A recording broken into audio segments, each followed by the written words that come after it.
Movie yetu inaanzia miaka 200 iliyopita katika kijiji kidogo kilichopo huko nchini Uingereza. Upekee wa kijiji hiki ni kwamba kulikuwa na ukuta uliotengenezwa kwa mawe pembezoni mwake. Kwa hiyo kulikuwa na hadithi nyingi maarufu kijijini hapo kuhusu ukuta huo. Wakazi wa kijiji hiki waliamini kwamba kulikuwa na ulimwengu wa kichawi upande wa pili wa ukuta huo, ambako mambo ya kushangaza yalitokea. Lakini hakuna hata mtu mmoja aliyethubutu kuvuka ukuta huo, kwa sababu muda wote palikuwa na mlinzi. Dunston pia aliishi kijijini hapo, ambaye ndoto yake ilikuwa kuvuka ukuta huo na kuona ulimwengu wa kichawi ukoje. Dunston anaenda ukutani na kumwomba yule mlinzi mzee amruhusu avuke ukuta, lakini mlinzi anamkatalia kabisa kuvuka. Lakini Dunston anakuwa mkaidi. Mara tu mlinzi anapohama kidogo kutoka kwenye nafasi yake na kugeuka upande mwingine, Dunston mara moja anavuka kwa ujanja ukuta na kukimbilia ndani. Dunston anakimbia kupitia msitu na kuingia katika ulimwengu wa kichawi. Mara tu alipoingia katika ulimwengu wa kichawi, Dunston anakutana na msichana mzuri sana. Msichana huyo anaendesha duka dogo la maua. Dunston anavutiwa mara moja na tabasamu lake. Anatafuta sababu na kuanza kuzungumza na msichana huyo na kununua ua jeupe kutoka dukani. Kisha Dunston anakuja kujua ukweli wa kustua kwamba msichana huyo alikuwa mateka kichawi. Mchawi alikuwa amemfunga kwa kamba ya kichawi ili asije akatoroka.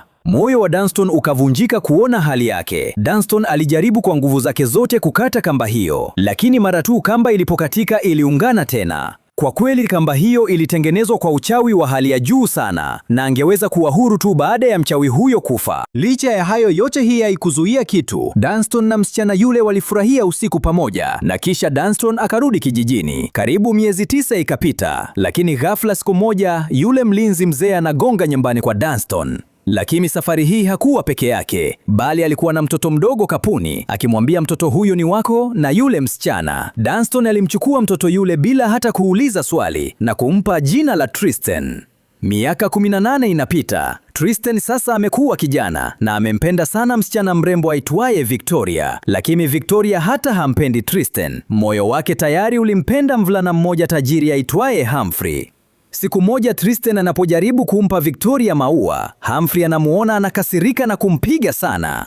Tristan baada ya ugomvi huo, Tristan anaendelea na kazi yake dukani. Kisha Victoria anafika dukani. Hapo Tristan anamuomba wakutane usiku. Victoria anakubali. Usiku huo, Victoria anamwambia jambo la kumvunja moyo Tristan, kwamba Humphrey atanipropozi siku yangu ya kuzaliwa baada ya wiki. Amekwenda London kuniletea pete maalum. Tristan kusikia hivyo, moyo wake unavunjika. Anatambua kuwa upendo wake ulikuwa wa upande mmoja tu. Movie inasogea mbele kuelekea kwa mfalme wa ulimwengu wa kichawi. Mfalme huyu ana watoto wa kiume 4 na binti mmoja aitwaye Yunon. Binti yake amekosekana kwa muda mrefu na hajarejea kwenye jumba la kifalme, mpaka mfalme anashuku kuwa ndugu zake wamemuua kwa ajili ya ufalme. Mfalme alitaka kumfanya mmoja wao kuwa mrithi wake, lakini ndugu wote waligeuka kuwa maadui kwa tamaa ya kiti cha kifalme. Mapigano kati ya ndugu 4 yaliongezeka sana, kiasi kwamba watatu wao kwa pamoja walimuua kaka yao mkubwa. Sasa wamebaki ndugu 3 tu. Kwa hiyo mfalme akabuni mpango wa kipekee kwa kutoa kidani kilicho na rubi ya kichawi shingoni mwake. Mfalme alirusha angani na kusema, yeyote atakayeipata rubi ile na kuileta atakuwa mfalme wa ufalme huu. Rubi ilianza kuelea angani, kisha ikapaa kwa kasi kuelekea angani. Rubi ilienda juu sana na kugonga nyota. Kutokana na hilo, nyota ile ikapasuka. Nyota iliyogongwa ikaanza kushuka duniani. Tristan na Victoria pia waliona. Cha kushangaza, Victoria akamwambia Tristan, ukiniletea nyota hiyo inayoanguka utanioa, lakini una wiki moja tu. Kwa upande mwingine, nyota hiyo iliyokuwa ikishuka ikaangukia katika msitu wa ulimwengu wa kichawi, na mara tu ilipogusa ardhi ikageuka kuwa msichana mzuri aitwaye Ian. Cha kushangaza, Ian alikuwa amevaa rubi ile ile ya kichawi shingoni mwake. Mwanga ule wa nyota iliyoanguka unaonekana pia na wachawi 3 wazee hatari sana, ambao walikuwa wanasubiri nyota hii ianguke kwa miaka 200. Mpango wao ulikuwa kwamba kwa kula moyo wa Ian wangeweza kurudisha ujana wao. Si hivyo tu, bali pia kupata nguvu zao za giza walizopoteza na kuwa imoto. Wachawi wale 3 walijiandaa kuitumia fursa hii, na mwenye nguvu zaidi ya wote Lamea anaamua kwenda ilipoangukia nyota hiyo. Lakini lakini kabla ya kuelekea huko, anafungua sanduku ili kuimarisha mwili wake uliodhoofika kwa muda mrefu. Almasi ndogo ya kichawi inatoka kwenye sanduku hilo. Almasi hii ni moyo wa nyota ya zamani pia. Lamea anaila na kurudisha ujana na nguvu zake zilizopotea kwa muda mrefu. Sasa amekuwa mzuri lakini hatari na mwenye nguvu nyingi za kichawi. Lengo la Lamia lilikuwa kumfikia Lain, kutoa moyo wake na kujifanya kuwa imoto.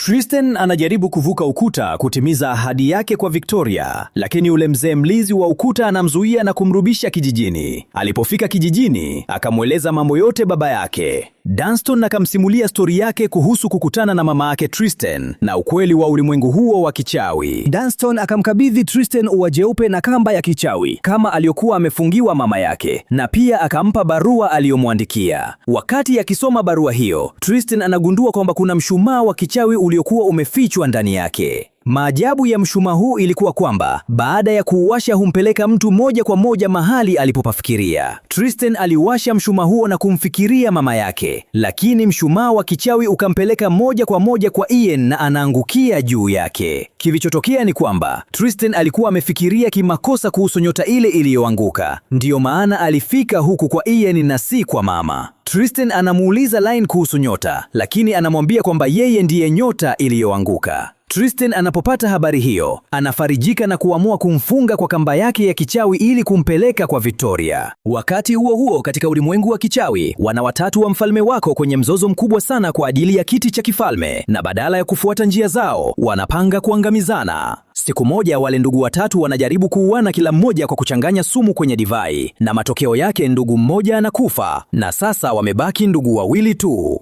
Ndugu hao sasa wanaondoka kwenda katika mwelekeo tofauti kutafuta rubi ili yeyote atakayepata awe mfalme. Wakati huo huo, mwanamke mchawi Lamea anachukua kisu kuanza safari yake kuelekea ilipo nyota iliyoanguka. Njiani, Lamia alisimama kwenye nyumba moja na kumgeuza mtu aliyesimama hapo kuwa mbuzi, kisha anaiba gari lake na kuendelea na safari. Safarini anakutana na yule mchawi aliyemweka kifungoni mama yake Tristan. Mchawi huyo anamuona Lamea na kutambua ukweli wake, na anamuuliza Lamea anaenda wapi, na Lamia bila kusita anamwambia kwamba anaenda kupata moyo wa nyota iliyoanguka. Mchawi anacheka na kusema kwamba naye anataka kula moyo wa nyota hiyo. Kusikia haya, Lamea anakasirika na kumpa laana mchawi ambayo hataweza kuona wala kusikia nyota iliyoanguka. Lakini kutokana na athari ya uchawi huu, nguvu za Lamea zinaanza kupungua polepole, na pia anaanza kuzeeka. Tristan na Lain waliendelea na safari yao na kusimama chini ya mti kupumzika. Ila Tristan akaenda kuchukua chakula kutoka kijiji cha karibu, lakini akakawia kurudi. Wakati huo huo, farasi wa kichawi wa Lain ghafla anafika na kumchukua. Tristan aliporudi akagundua kuwa Lain hayupo. Kwa hiyo akakaa chini ya mti kwa huzuni sana. Wakati huo huo, Lamia anapata habari kwamba Lain anapita njia ile. Anatumia nguvu zake za kichawi kumgeuza tena mbuzi kuwa binadamu, na pia anamuumba msichana kwa nguvu zake za giza. Si hivyo tu, pia anajenga hoteli kichawi ambapo anajaribu kumvutia Lain ili amkamate. Akiwa usingizini, Tristan anaota ndoto kwamba wachawi wale watatu wapo wanakula moyo wa mama yake. Ukweli ni kwamba mama yake pia alikuwa ni nyota iliyoanguka zamani. Kuona haya yote